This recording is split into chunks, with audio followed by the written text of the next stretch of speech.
Truck's fully heated up, 94 degrees, -5 out. Settings synced, not in auto, 20.5. Down by the sensor, still climbing. Almost 26, 25.9.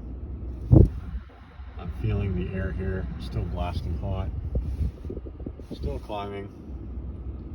Although according to the dealer, if anything, it should be blasting cold now to get it down to 20.5. But it continues to climb up. It's not adjusting. Do a little air by the vent here.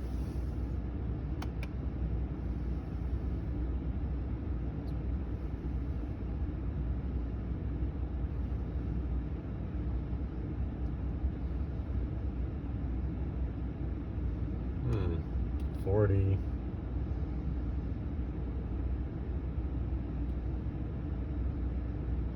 Starting to slow down.